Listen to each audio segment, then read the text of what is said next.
성경 말씀 보겠습니다. 성경 말씀은 순서에 따라서 로마서 6장입니다.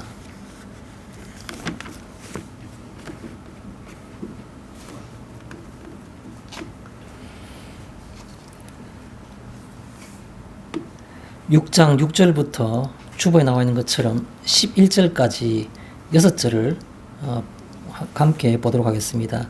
제가 6절을 읽고 성도님들이 한 절씩 서로 교독해서 보았으면 좋겠습니다. 6절을 제가 봉독해 올리겠습니다.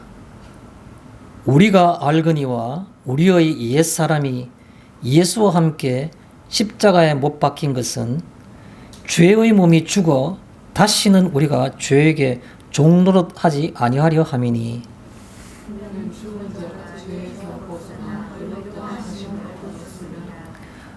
만일 우리가 그리스도와 함께 죽었으면 또한 그와 함께 살 줄을 믿노니 우리는 그리스도께서 죽은 자 가운데서 살아나셨으니 다시 죽지 아니하시고 사망이 자신들을 주장하지 못할 줄을 압니다.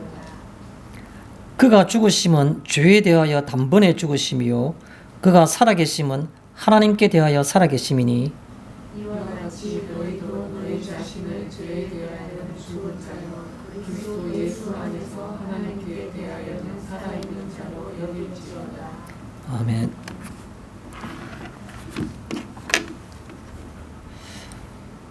오늘은 이 본문 말씀을 가지고 말씀의 제목은 이와 같이 너희도라는 11절 맨 처음에 나오는 그 구절을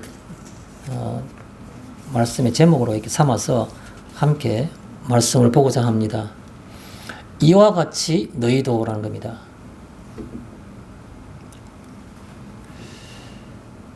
사람이 이렇게 세상을 살아가다 보면 힘든 때가 많고 특히 인간관계 속에서 굉장히 그 감정적인 변화가 심할 때가 많습니다. 어떤 사람들은 가족과 떨어져서 혼자 살게 되는 사람들 중에서는 언제가 제일 힘드느냐, 마음에 서러우냐라고 말하면 많은 그 경우가 대부분이 몸이 아플 때, 그럴 때 제일 마음이 섭섭하고 또 힘들다. 몸이 아픈데 대신해서 약을 사다 줄 사람이 없고 내가 직접 약국에 가서 약을 사야 한다는 그 자체가 너무 서글프고 외롭고 힘들다. 이런 것들을 얘기한 분들이 굉장히 많습니다. 공감이 가는 부분이 굉장히 많습니다. 그런데요, 그렇지 않은 부분이 있는 것 같아요. 어떤 것이냐면 제가 볼 때에는 그런 것은 어차피 몸이 아프니까 마음이 약해져서 그런 것이고 본인이 정말 10분, 5분을 쪼개어서 하루를 살아가며 이것 다음엔 이것을 하고 저것 다음엔 저것을 하고 이것을 준비하고 저것을 준비하고 또 믿는 사람 같은 경우에서는 성경 말씀에 이렇게 하라 했으니 그대로 실행하기 힘들지만 남이 알아주지도 않고 보지도 않지만 그냥 그 말씀대로 살아야 되겠다고 혼자서 아침부터 동틀 때부터 잠자리 들 때까지 그렇게 바쁘게 살아왔는데도 불구하고 아무도 알아주지 않을 때 몸이 아픈 것보다도 훨씬 더 심할 수도 있습니다. 아무도 알아주지 않을 때 혼자서 그냥 멍하니 나는 뭐며 인생은 뭐며 그리고 현재라는 이 삶이라는 그 자체가 어떤 가치가 있는가 이런 생각들을 인간적으로 볼 때는 할 때가 간혹 있을 것입니다.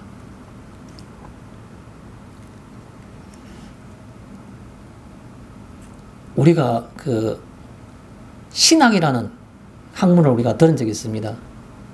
신학이란 것은 인간이 신에 대한 이해를 학문적으로 정리해둔 그와 같은 분야를 신학이라고 하는 겁니다.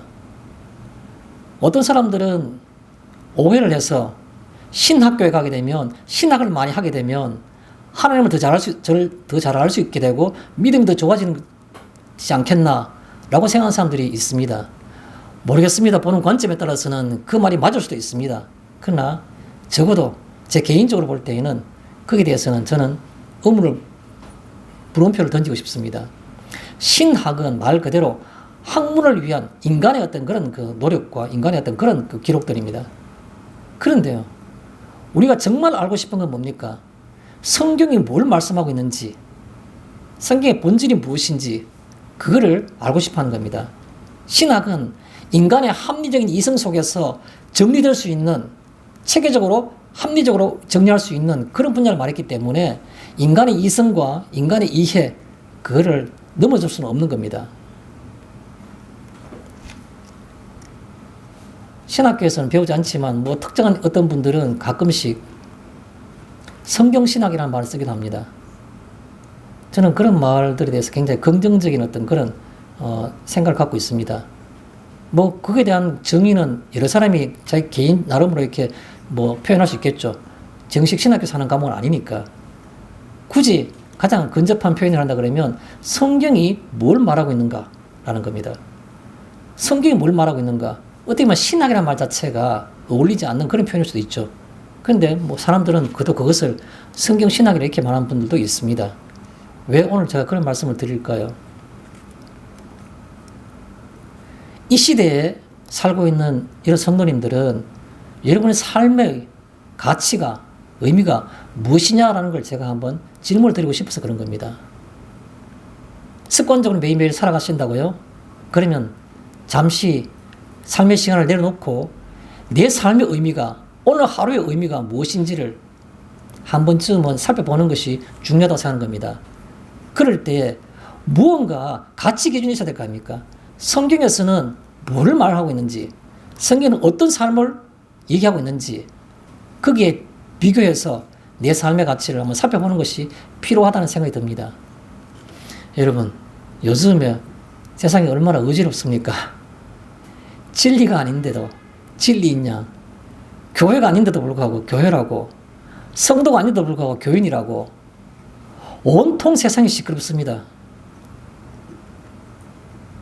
요즘에는 교인이라고 밖에 나가서 말하면 돌 맞아 죽습니다. 그 정도로 험악합니다, 분위기가. 어쩌다 이렇게 됐는가요? 과거에는 우리나라에서 믿지 않은 사람들도 저분이 교인이다 그러면 착한 사람, 믿을 만한 사람, 장모님과 무슨 계약서 쓸 때는 계약서가 필요 없어 라고 말하는 그런 시대도 있었는 겁니다. 근데 요즘은 그 정반대가 된 겁니다. 제일 믿지 못하고 제일 신뢰하지 못할 사람들이 교인이 되었고, 제일 상식에서 벗어나 행동하는 사람들이 교인이 되어버렸고, 다 그런 겁니다. 제가 아는 어떤 분, 혹시 여러분들도 아시는 분일 수도 있습니다. 제게 조용히 그런 말씀 하시더라고요. 목사님, 한국 교회가 너무 멀리 가버렸죠. 그런 말씀 하시더라고요. 이제는 돌이킬 수 없는 상태로까지 가버렸다는 겁니다. 제가 감히 뭐 한국교회 전체에 대해서 평할 수 있는 그런 수준은 아닌데, 그 목사님이 제가 그런 말씀 하시더라고요. 그 말은 아마도 잘은 모르겠지만 제가 한 말이 아니니까 몇몇 교회가라는 뜻보다는 거의 대부분의 교회가라는 그런 뉘앙스를 그 속에 포함하고 있는 것이 저는 느꼈습니다. 어디로 가버렸는지 이제는 돌아올 수 있는 거리가 멀어져 버려가지고 불가능하겠지요 라는 그런 말씀을 제가 받아들였습니다. 저는 생각할 때. 그날에 참 믿음을 보겠느냐 라는 말씀이 갈수록 어떤 때에는 위로가 되기도 하고 정말 그렇게 되는구나 하는 생각을 하는 겁니다. 여기에 같이 모이고 있는, 예배를 드리고 있는 성도들도 마찬가지입니다. 내가 교회의 위치 때문에, 체면 때문에, 그러면 그 예에서도 벗어날 수 없는 겁니다. 저는 우리 교회가 단 한 분이라도 바른 믿음 위에 서 있길 바랍니다. 그걸 위해서 기도하고 있습니다. 한 분이 중요한 겁니다. 아브라함이 하나님께 기도할 때 의인 10사람만이라도 말한 것처럼 이 나라가, 국가를 생각할 때 정말 누군가가 하나님의 사람이 있어야 될 거 아닙니까? 말이 길어졌습니다. 제가 오늘 성경 말씀을 다시 한번 살펴보도록 하겠습니다. 오늘 성경 말씀은 로마서 6장입니다. 로마서 6장에서 형식적으로 볼 때 좀 눈여겨볼 수 있는 그 부분이 뭐냐 하면 오늘 맨 마지막에 읽었던 11절입니다. 이와 같이 너희도 너희 자신을 죄에 대하여는 죽은 자요 그리스도 예수 안에서 하나님께 대하여는 산 자로 여길지어다 라는 이 11절에 있는 말씀입니다. 이게 왜 의미가 있느냐? 로마서를 우리가 지금까지 쭉 벌써 5장 이상 하고 오늘 6번째인 6장을 공부하는데 바울이 본격적으로 성도를 향해서 권면한 것은 이것이 처음입니다. 바울의 첫 번째 권면입니다. 로마서에 나오는. 그래서 11장에 죄에 대하여는 죽은 자로 여기고 그리고 하나님께 대해서는 산 자로 여겨라 라는 이 말씀입니다. 아주 간단한 말입니다. 죄에 대하여는 죽은 자로 여기고 그리고 하나님에 대하여서는 산 자로 여겨라. 이게 첫 번째 권면입니다. 이 엄청난 어떤 그 사도 바울의 그 논리적인 논정 그 가운데 마지막에 사실에 대한 이해를 돕기 위해서 막 여러 가지를 다 제시하고 난 다음에 오늘 6장 끝마무리 하면서 마지막으로 그러니까 이렇게 하라라고 권면하는 겁니다. 그 권면이 우리 굉장히 중요하게 의미를 가질 수밖에 없는 것이죠. 내용만 보면 어떻습니까? 이와 같이 너희도라는 말은 예수님께서 이미 다 이루어 놓으셨으니까 라는 말을 한 배경에 깔고 있겠죠. 예수님이 다 해놨으니까 받아들이기만 하면 된다. 그런 말이겠죠. 그래서 너희도 이와 같이 너희도라는 말은 예수 그리스도께서 이미 다 행하셨으니까 또 하나는 뭐겠습니까? 너희가 믿음이 있다면 그런 말 되겠죠. 또 너희가 세례를 받았다면 그런 말이 되는 겁니다. 왜 그런 말을 표현할 수 있는지는 나중에 본문을 통해서 다시 말씀을 드리겠습니다. 6장 오늘 6절부터 보는데 6장 1절에서 5절까지에는 이런 말씀이 나옵니다. 특히 세례의 의미에 대해서 설명하고 있습니다. 6장 1절에서 5절 사이에는 앞에 6장 1절을 어떻게 시작합니까? 그런즉 우리가 무슨 말을 더하리요? 이렇게 시작하고 있습니다. 왜 그런 말을 하냐니까 앞에 있는 로마서 5장 20절에 죄가 더한 곳에 은혜가 넘쳤다고 말하고 있습니다. 그러니까 죄가 더한 곳에 은혜가 넘쳤다 했으니까 사람이 깊은 죄 중에 빠져봐야지 자기 스스로는 나올 수 없는 것을 유일하게 오직 은혜로만 이것으로부터 자기 자신이 구원받았다는 것을 하나님 은총을 받았다는 사실을 알 수 있기 때문에 그래서 죄가 깊으면 깊을수록 그 은혜의 깊이를 더 알 수 있다는 그런 관점에서 바울이 5장 20절에 죄가 더한 곳에 은혜가 넘쳤다 말한 겁니다. 이 말을 받아서 얘기하고 있는 겁니다. 6장 1절에서는 그런즉 무슨 말을 더하리요? 그 말에서 얘기하는 겁니다. 우리가 은혜를 더하기 위해서 죄에 거하겠느냐라고 말하고 있습니다. 죄가 더한 곳에 은혜가 넘쳤다 했으니까 그러면 우리가 은혜를 더하기 위해서 죄가 있는 곳에 계속 머물러 있어야 되겠느냐? 그걸 반문하는 거예요. 그런 다음에 곧바로 서로 자문자답하는 겁니다. 바울이 그럴 수 없느니라 라고 표현하고 있습니다. 그럴 수 없느니라. 그래서 안 된다는 거죠. 그러면 그 이유를 설명하는데 그게 바로 세례를 가고 얘기하는 겁니다. 너희가 예수 그리스도와 연합하여 세례를 받았으면 그게 죽으심으로 연합되는 줄을 알지 못하느냐라고 말한 겁니다. 여러분, 세례의 의미가 뭡니까? 세례란 것은 우리가 지금 현재 장로교에서는 세례를 그냥 상징으로 머리에다 이렇게 물을 약간 묻히는 거로서 상징을 하지만 침례교단에서는 지금도 세례받을 때에는 세례라 그러지 않고 침례라 그러죠.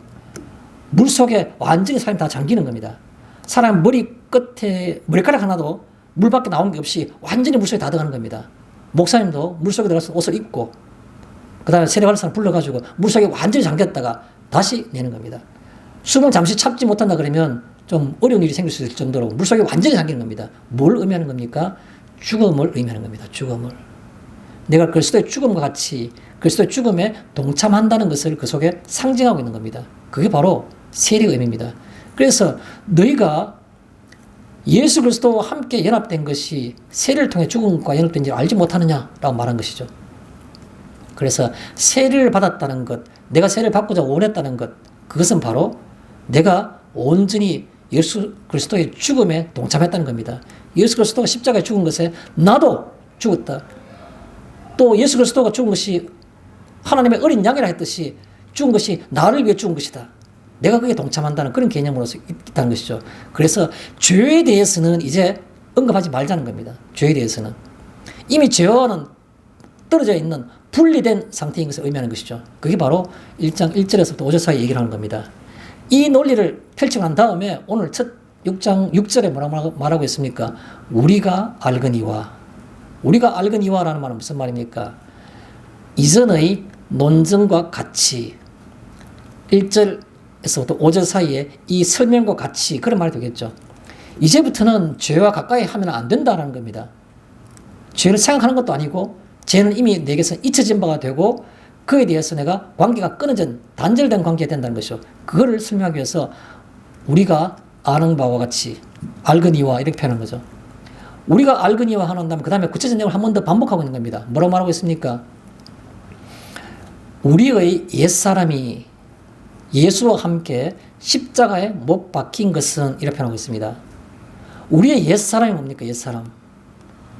세례받기 전에 내가 예수를 구주로 받아들이기 전에 내 혼자 내 마음대로 살았던 내 자유인, 내 자의, 그게 바로 옛사람이 되는 겁니다.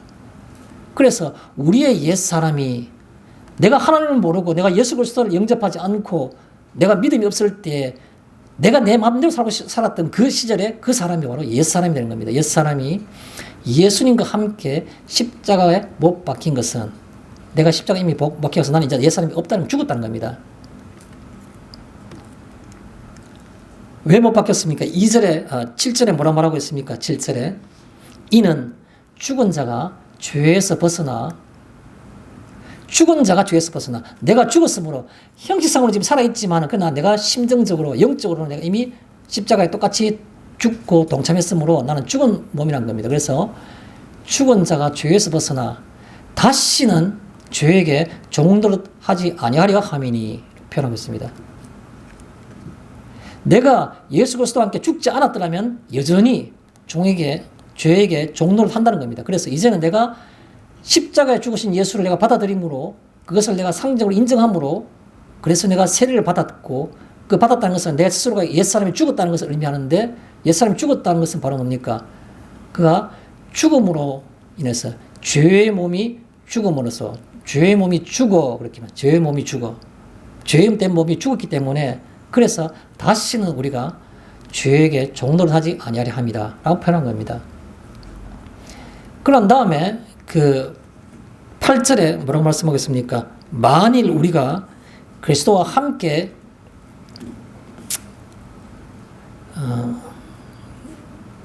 8절에 만일 우리가 그리스도와 함께 죽었으면 뭐 정리를 하고 있는 거죠. 만일 우리가 그리스도와 함께 죽었으면 또한 그와 함께 살 줄을 믿노니.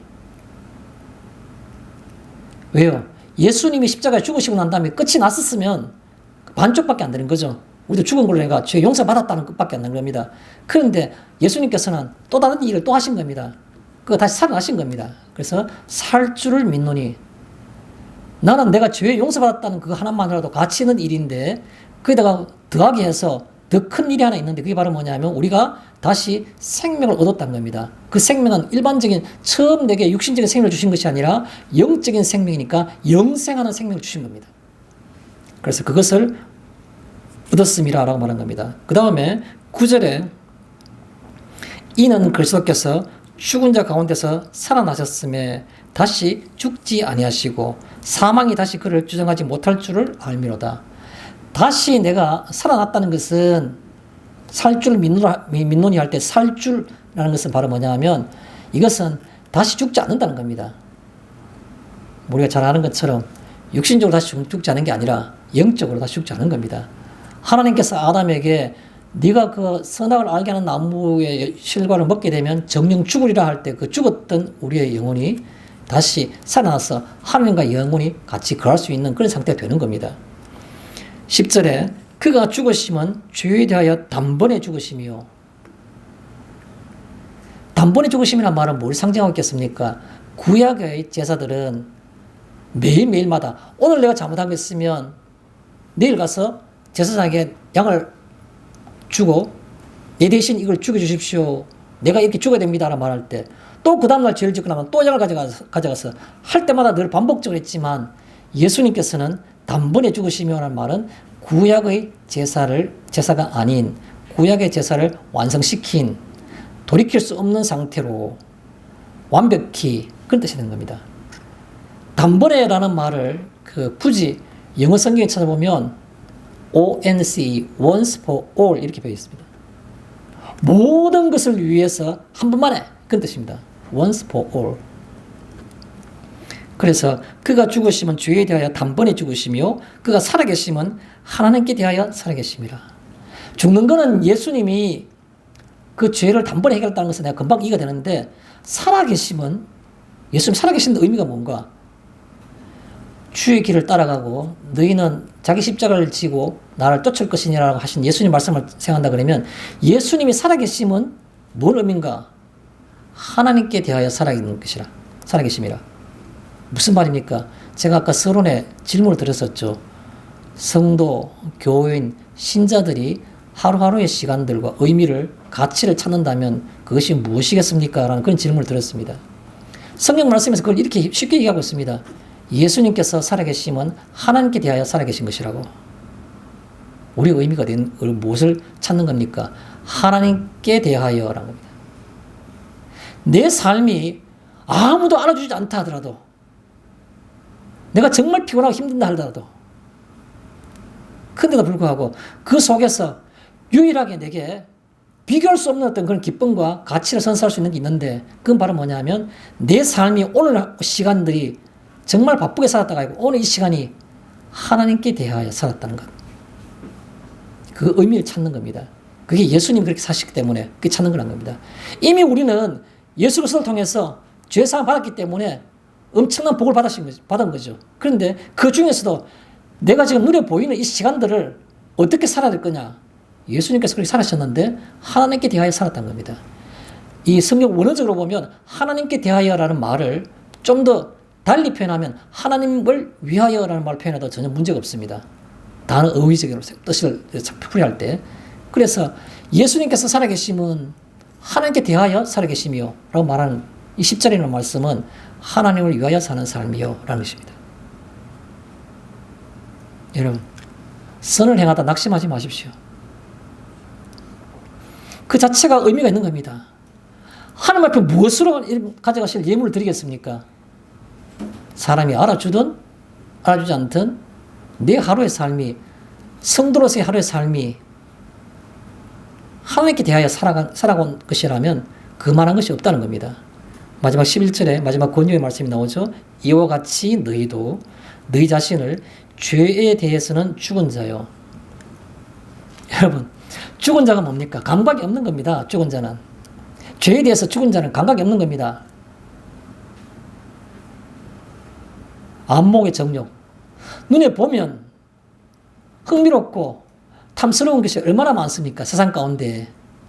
하와의 눈에 비치는 선악과처럼 보암직도 하고 먹음직도 하고 탐스러운 게 얼마나 많습니까? 세상 가운데.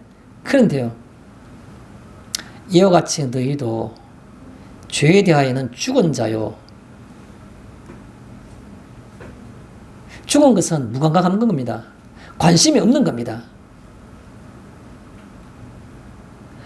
사회 사람들로부터, 무리로부터 무언가 이탈된 어떤 그런 박탈감이 생기는가요?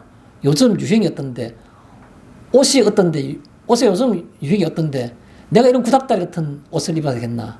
요즘 유행하는 말들이 어떤 것들이 있는데, 그런 말도 내가 써야지. 세상에서는 눈에 볼 때 보암직하고 먹음직하고 탐스러운 게 얼마나 많은지 몰라요. 들었을 때 좋은 것들, 가지고 있을 때 편리한 것들이 얼마나 주위에 많습니까? 그런데요, 죽은 자는 그에 대해서 관심이 없는 겁니다.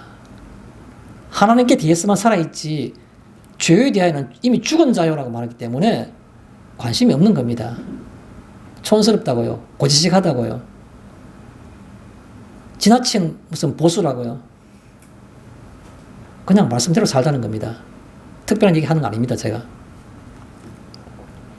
그리스도 예수 안에서 하나님께 대하여는 살아있는 자를 이길지어다라는 말씀입니다. 우리가 방금 좀 설명했는 말씀들이죠. 자, 이 정도로 하고, 여러분들은 성도로서 하루의 삶은 무엇이며 그 의미와 가치는 무엇입니까? 라는 그런 질문을 제가 드리면서 본론으로 들어가도록 하겠습니다. 자, 우리가 6절에 있는 말씀입니다. 첫 번째 살펴보고 싶은 구절은 우리가 알거니와 라는 겁니다. 우리가 알거니와. 지금 제가 설명하는 내용들을 들으실 때에 이해가 다 되시지 않습니까? 그게입니다. 우리가 지금 언급하는 것과 같이 우리가 알거니와 똑같은 개념입니다. 바울이 지금 여기 와서 로마 교회 편지 있는 것처럼 말한다 그러면 똑같은 말로 하면 우리가 알거니와라는 말은 우리가 방금 얘기했는 것들 다 이해가 되시죠? 라는 말과 같은 겁니다. 우리가 알거니와. 달리 표현해 볼까요? 하나님께서 알게 하셨기에 라는 뜻입니다. 우리가 뭐 세상 사람들보다도 뭐 더 뛰어난 점이 있어서 그런 게 아니고 하나님께서 우리에게 은총을 베푸셨기 때문에 이 기이한 사실을 우리가 믿고 알게 된 겁니다. 그래서 알게 하셨기에 내 노력으로 내 어떤 그런 우월한 어떤 그런 감각으로가 아니고 하나님께서 은혜를 주셨기 때문에 알게 하셨기에 그런 말이 됩니다. 자, 그 다음에 알고 있음과 같이라고 표현할 수 있죠. 우리가 알거니와 라는 말은 무슨 말입니까? 너희가 듣는 것만 하여 행하지 않으므로 스스로 속이는 자가 되지 말라는 야고보서 있는 말씀처럼 알고 있음과 같이 안다면서 그 뒤에 말 안 붙이겠습니다. 저희 더 이상 안다면 그러면 뭘 해야 되는 겁니까? 살아셔야 되죠. 듣기만 하여 자신을 속이는 자가 되지 말라고 말했지 않습니까? 그래서 우리가 알거니와라는 말 속에서 숨어있는 깊은 뜻이 알고 있음과 같이라는 겁니다. 안다면서 그런데 언제 어느 때에 이렇게 묻고 있는 겁니다. 그 다음에 소제목으로 우리의 옛사람이라는 겁니다. 맨 6절에 있는 말씀이죠. 옛사람은 상징적인 게 바로 아담의 본성을 가지고 있는 자유인이 바로 옛사람이 되는 겁니다. 아담이 가지고 있는 본성이 무엇이었을까요? 잘 아시지 않습니까? 아담의 본성이 뭡니까? 자기 사랑입니다. 자기 사랑. 자기가 제일 귀한 겁니다. 하나님이 자기를 창조한 걸 알아요. 그래서 아담이 하나님 앞에 여러 가지 얘기했지 않습니까? 대화를 했지 않습니까? 그 대화하는 가운데 자기를 창조했음을 다 알고 있는 겁니다. 하나님이 나에게 주시는 사람, 이 여자가 내게 이것을 먹으라 했다라고 말할 정도로 핑계할 정도로 하나님께 대해서는 그가 하나님이 창조주이심을 자기의 피조물인 걸 모든 걸 다 알고 있었던 겁니다. 그럼에도 불구하고 아담의 본성이 뭡니까? 자기 사랑인 겁니다.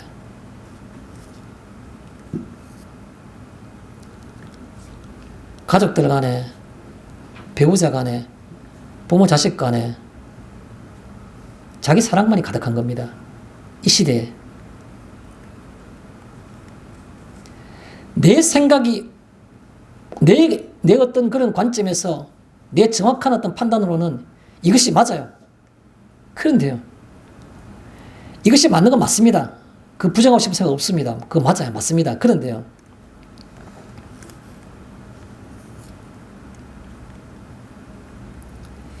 이것도 있을 수 있네. 라는 생각을 하셔야 되는 겁니다. 이것도 있을 수 있네. 사람이 어떻게 100%다 맞을 수 있습니까? 사람마다 따라 또 관점에 따라 기준이 다를 수 있는 겁니다. 저는 이번 주 중에 혼자 이렇게 뭐 생각하다가 그 생각을 많이 했습니다. 이럴 수도 있고, 그렇게 생각합니다. 이럴 수도 있고, 또 뭐, 도자 하나 빼면 이럴 수 있고, 그렇게 생각하는 겁니다. 이럴 수도 하는 것은 굉장히 자기중심적인 게 많이 깔고 있는 것 같아요. 그래서 그냥 이럴 수도라는 말보다는 그냥 이럴 수 있고, 충분히 모든 게 다 가능한 겁니다. 아담 본성, 옛사람은 바로 자기 사랑입니다. 모든 것이 다 자기 중심인 겁니다. 나도 당신을 사랑하니까 당신은 최소한 이 정도 해줘야 되지 않겠느냐. 그런 말씀 하지 마십시오. 그냥 사랑한 그 자체가 가치 있는 겁니다. 최소한 내가 10개를 줬으니까 3개는 줘야 되는 거 아니냐. 그것은 주님의 말씀이 아닌 겁니다. 오른뺨을 칠 때 왼뺨 돌려라 그랬지 않습니까? 오리를 가라 할 때 10리까지 가자 하지 않습니까? 성경 속에 나오는 이론이지 않습니까? 그러면 성경 말씀을 안 따르면 뭘 따르시려합니까? 현실하고 다르지 않습니까? 그건 보통 사람 얘기고 온전히 순종하는 사람들은 그들 따르기를 원하는 겁니다.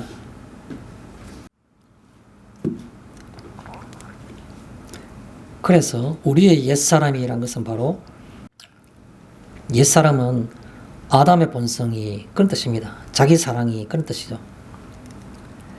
근데 옛사람이 예수와 함께 십자가에 못 박혔다 그랬지 않습니까? 그러면 그 예수와 함께라는 말은 예수님의 죽음이 나와 상관이 있다는 생각을 하시는 거죠. 예수님이 나를 위해 죽으셨다가 아니고 나도 예수님의 죽음을 내가 인정하고 받아들인다면 나도 그 시간에 내 옛사람을, 자기 사랑을 나도 죽였다라고 인정하는 겁니다. 그런데도 예수님이 나를 위해 죽으셨기 때문에 나는 자기 사랑을 내 마음대로 펼치고 나는 회개만 하면 돼. 그건 논리적으로 안 맞다는 겁니다. 찔리십니까? 이 시간 이후로 내가 십자가에 죽었다는 것을 기억하시기 바랍니다. 내가 자기 사랑을 뭔가를 내가 주장하고 싶고 내가 그걸 갖다 인정받고 싶거든. 그는 부득부득 예수님과 죽음과는 같이 십자가 메고 가다가 나는 돌아서서 예수 혼자 십자가 메고 가시라고 나는 되돌아서 내가 온 거 똑같은 겁니다. 어떻게 예수의 죽음에 동참한 겁니까, 그게? 그거 말씀하시기 위해서 오늘 말씀하시는 겁니다. 이와 같이 너희도 오라고 말씀하시는 겁니다. 우리의 옛사람이라는 말 성경 말씀 속에 십자가에 못 박힌이라고 표현하고 있습니다. 십자가에 못 박은 겁니다. 이제 우리에게 없는 겁니다. 그게. 어떤 사람들은 그렇게 그 생각을 하고 삶의 어떤 형태나 모습이 약간씩 변화하게 되면 사람들이 뭐라고 생각하는 줄 아십니까? 마음이 약해졌구나. 젊을 때는 되게 빡빡했는데 마음이 약해져서 이제 이렇게 모든 게 다 약해졌구나 라고 생각합니다. 아닙니다. 사람 본성 별로 안 바뀝니다. 생각이 달라진 겁니다. 자기 사랑에서 벗어나다 보니까 상대방이 잘못해도 그럴 수 있지. 그럴 수도 있지가 아니고 그럴 수 있지. 이렇게 뭔가 좀 무리한 언행을 해도 그럴 수 있지. 그 나이에 그럴 수 있지. 충분히 그렇게 생각하는 겁니다. 모든 것들이 다 자기 사랑을 예수 그리스도와 함께 십자가에 못 박으면 그것에 대해서는 이제는 없어지는 겁니다. 자기 사랑이. 자, 그 다음에 두 번째, 우리가 알거니와라는 것의 첫 번째는 우리의 옛사람이라는 6절에 있는 말씀이고, 똑같이 6절에 죄의 몸이 죽어. 와, 이건 굉장히 아주 뭐라고 할까요? 명쾌한 그와 같은 논증입니다. 죄의 몸이 죽어. 그 아담의 본성을 갖고 있는 그는 이미 죽어야 될 그 죽음의 몸입니다. 그래서 죄의 몸이라는 다른 말하면 옛사람과 똑같은 말입니다. 죄의 몸, 옛사람 같은 말입니다. 죄의 몸이 죽어버리니까 이제는 책임이 없어져 버린 겁니다. 나는 내가 가지고 있는 것들 때문에 자기 사랑이나 아담의 그 본성 때문에 나는 죽어야 되는데 진짜로 죽어버린 겁니다. 그래서 죄의 몸이 죽어라는 말은 바로 모든 문제를 해결할 수 있다는 말 되겠죠. 그래서 이제부터는 죄의 종이 아닌 이란 말입니다. 죄의 종이 아닌. 죽어버렸으니까 이제 종이 될 이유가 없어요. 종이 될 필요가 없다는 뜻입니다. 또 하나는 죄의 책임에서 벗어난, 줄여서 죄책에서 벗어난. 나는 더 이상 죄로 인해 고민할 필요가 없는 겁니다. 내가 가장 큰 옛사람을 십자가에 못 박았기 때문에 자기 사랑을 내가 버렸기 때문에 그래서 죄의 책임에서 내가 벗어나게 된 겁니다. 죄책에서 벗어난 아담으로부터 탈피하게 된 겁니다. 그 다음에 마지막이 7절에 나오는 의롭다 하심을 얻은 것입니다. 의롭다 하심을 얻으니 내가 내 자기 자신을, 자기 사랑을, 아담의 본성을 십자가에 예수님과 함께 못 박음으로써 내가 의롭다 하심을 얻은 겁니다. 의롭다 하심을 얻은 그거. 왜요? 다른 사람들이 다 하고 싶은 거 다 하는데 나는 예수님을 믿고 그대로 따르라고 생각하니까 그 믿음을 통해서 하나님께서 우리를 의롭다라고 하신 겁니다. 의롭다고. 이 땅에서 자기 사랑을 하는 게 훨씬 더 이롭고 도움이 되고 필요할 때도 몰라요. 그런데 그거 단지 하나 예수님이 그렇게 하셨다는 것을 내가 믿음으로 받아들일 때 나도 툴툴 털고 나도 자기 사랑을 버려야 되겠다. 아담의 본성이 벗어나게 됐다라고 생각하니까 그거를 하나님께서는 믿어준다고 의롭다 하신 겁니다. 믿어준다고 의롭다. 자, 두 번째입니다. 8절에 만일 우리가라는 말씀을 갖고 좀 설명드리겠습니다. 만일 우리가 그리스도와 함께 죽었으면, 그 말씀이죠. 만일 우리가 그리스도와 함께 죽었으면 할 때, 만일 우리가라는 말은 뒤에 나오는 설명 내용이 딱 있습니다. 그리스도와 함께라는 겁니다. 뭐 죽었으면이라는 말이 있는데, 그때요, 제가 하나 소개하고 싶은 게 있습니다. 그리스도와 함께라는 말이 있습니다. 근데 그리스도와 함께, 저 더 뒷부분에 가게 되면 그리스도 안에라는 말이 있습니다. 그래서 항상 어떤 성도, 그러면 사람과 예수 그리스도를 이렇게 연결해 줄 때에 표현하는 어떤 그 전치사들이 예수 그리스도와 함께라는 이 표현도 있고, 또 뒤에 가게 되면 예수 그리스도 안에라는 표현도 있습니다. 그 안에라는 것은 엔 크리스토라는 말하고, 여기에 있는 그리스도와 함께라는 말은 순 크리스토라고 이렇게 표현합니다. 헬라어로. 그런데요, 그 표현이 조금 차이가 있는 겁니다. 잘 이렇게 기억하시기 바랍니다. 여기 말씀하고 있는 이 8절에 만일 우리가 그럴 때 그리스도와 함께 죽었으면 이런 말씀하는데, 그때 그리스도와 함께라는 8절에 있는 이 함께라는 이 말은 순 크리스토라는 말은 무슨 말인가 하면, 나도 모르게 무리 중에서 의도치 않게, 그런 개념입니다. 내가 의도해서 그리스도와 함께 죽은 게 아니란 겁니다.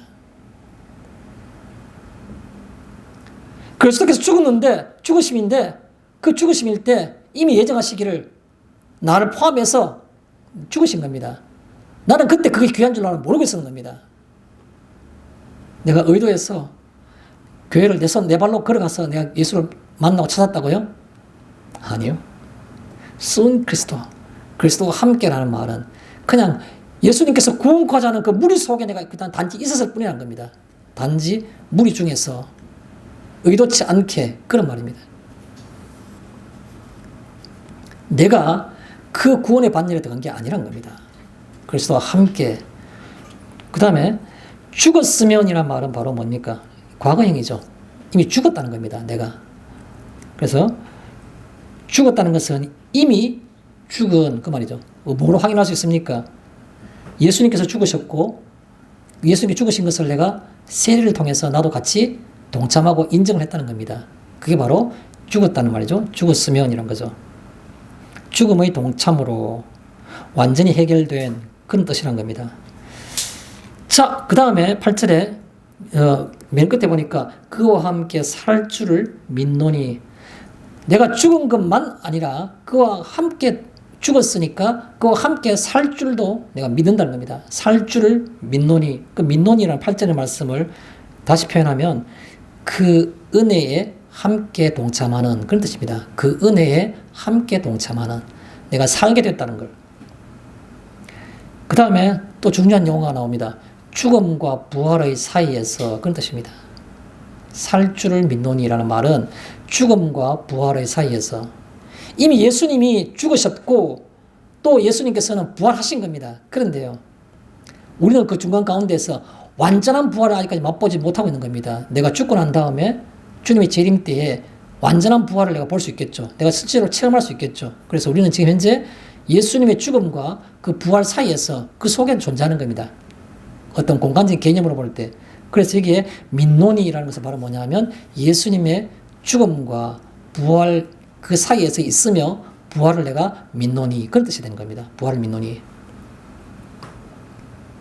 그 다음 마지막에 이 민노니라는 것은 앞에 말씀했잖아요. 살 줄을 민노니라는 겁니다. 살 줄을 민노니. 산다는 말은 무슨 말입니까? 이 땅의 삶을 살아갈 때 내가 그렇게 다시 살아난다는 것을 믿는 거죠. 어떤 사람들은 이 땅에 사는 삶이 너무 힘들다고 말합니다. 죽을 것만 같다고 말합니다. 죽을 것만 같은 애 반대 개념이 뭡니까? 살 줄을. 그리스도인의 삶은 죽을 것만 같은 이 땅의 삶이 아니고 살 줄을 믿고 바라보는 소망 가운데 사는 겁니다. 주변의 여건들이 죽을 것만 같다고요? 그것은 그리스도인의 삶이 아닌 겁니다. 그리스도인의 삶은 살 줄을 믿노니, 그 영원한 삶을 내가 살 것을 믿기 때문에 다른 것들은 그렇게 크게 보이지 않는다, 그런 개념입니다. 마지막 세 번째입니다. 너희 자신을 이란 말이 11절에 있습니다. 이와 같이 너희도 너희 자신을 말할 때 너희 자신을 이런 말입니다. 두 가지죠. 죽을 자로 여기고 또 살 자로 여기라라는 말입니다. 그죠? 그래서 이게 죽을 자인데 얘기 먼저 하겠습니다. 너희 자신을 죄에 대하여는 죽은 자요. 죽은 자요라는 말입니다. 죽은 자는 대상이 있어야 되지 않습니까? 뭐에 대해 죽은 겁니까? 죄에 대하여는 그 말입니다. 어떻게 사람이 두 눈 뜨고 사는데 이 땅에 삶을 살아가는데 현실적으로 죄에 대하여 죽을 수가 있습니까? 없죠. 실제로 안 보고 안 듣고 뭐 안 가지고 살 수 없는 겁니다. 그러면 다른 말로 더 구체적으로 구체화시키겠습니다. 아담의 자아를 그 뜻입니다. 아담의 자아를 우리가 현실 속에서 살아가긴 하지만 그러나 아담의 자아를 내가 죽이는 것이 바로 죄에 대하여 죽는 겁니다. 그래서 여기 말하고 있는 죽은 자요라는 말은 바로 아담의 자아를 멀리하는 것. 그것이 바로 죽은 자로 여기는 겁니다. 죽은 자로. 아담의 자아를 멀리하는 것은 뭡니까? 자신을, 자기 존재, 자신, 자의식 다 괜찮겠죠. 자신을 잊어버린 겁니다. 우리는 24시간 잠들지 않을 때는 깨있는 동안에 한순간도 자기 자신을 생각하지 않는 사람이 없습니다. 늘 자기 자신을 생각하는 겁니다. 염려되는 겁니다. 내가 앞으로 어떻게 살아야 되지? 내 자식이 나를 어떻게 효도할까? 내 주위에 있는 직장 동료들이 나를 어떻게 생각할까? 온통 자기 자신에 대해서 머리 가득 차 있는 겁니다.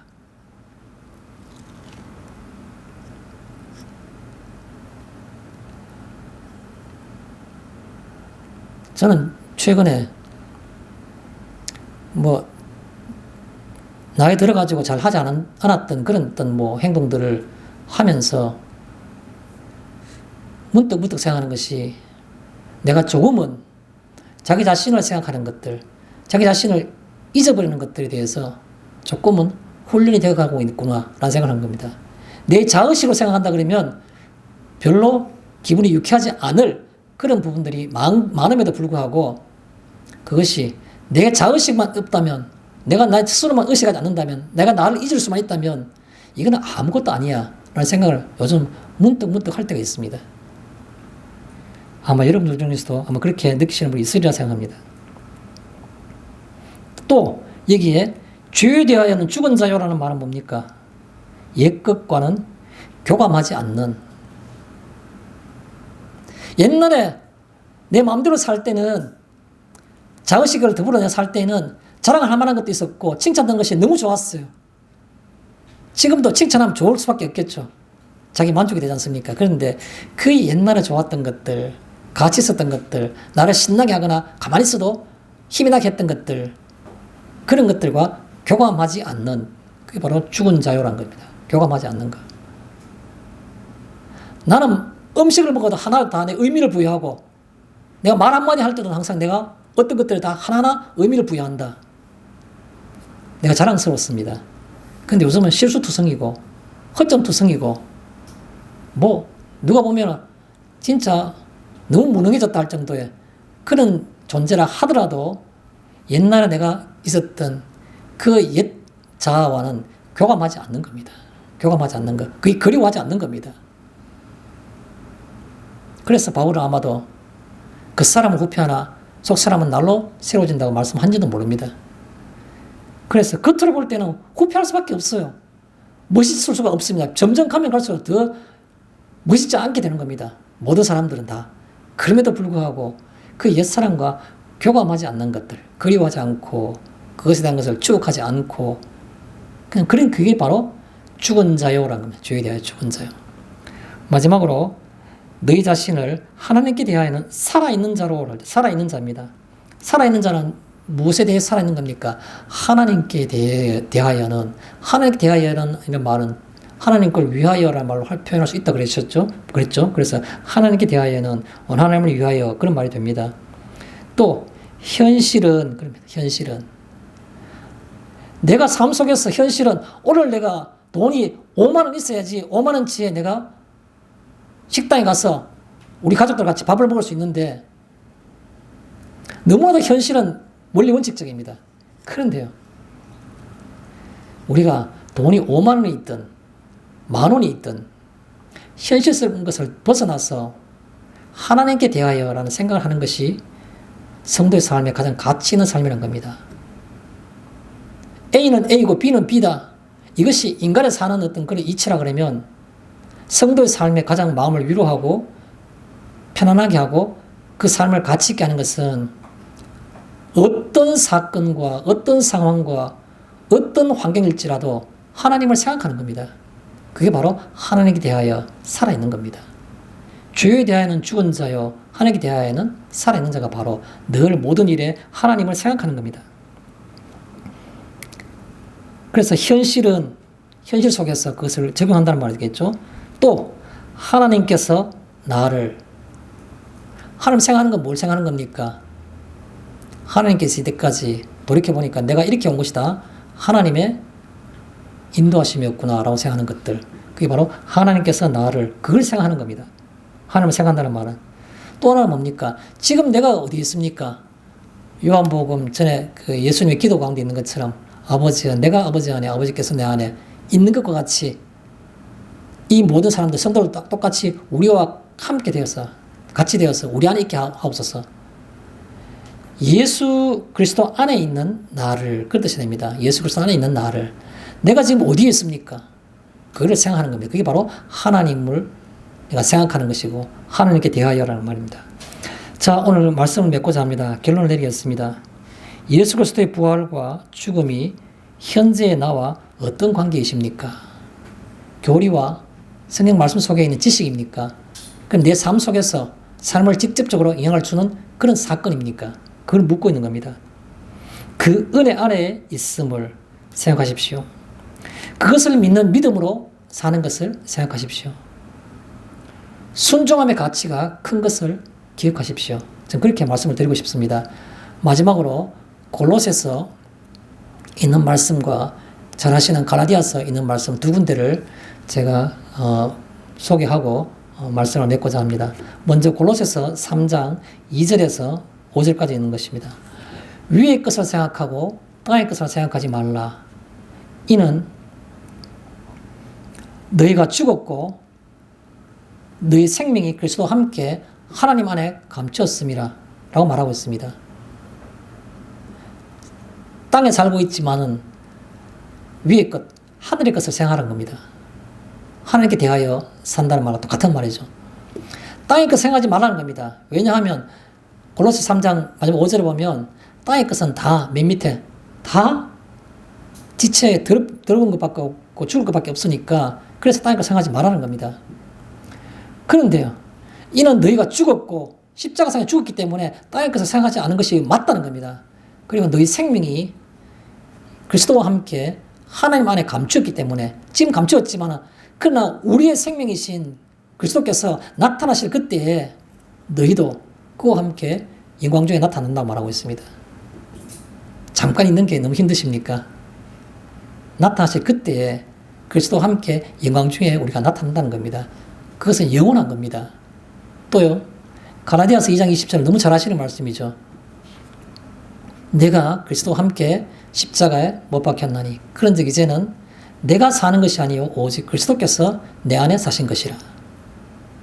이제 내가 육체 가운데 사는 것은 나를 사랑하사 나를 위하여 자기 자신을 버리신 하나님의 아들을 믿는 믿음 안에 사는 것이라 라고 말씀하고 있습니다. 이 말씀이 그냥 우리가 잘 아는 말씀이 아니라 오늘도 주일이니까 이번 한 주간 삶 속에서도 이 갈라디아서 2장 20절에 있는 말씀이 무엇인지를 깊이 생각하는 것이 바로 이와 같이 너희는 이라고 말씀하시는 하나님의 뜻이라고 받아들이면 좋겠습니다. 마치겠습니다.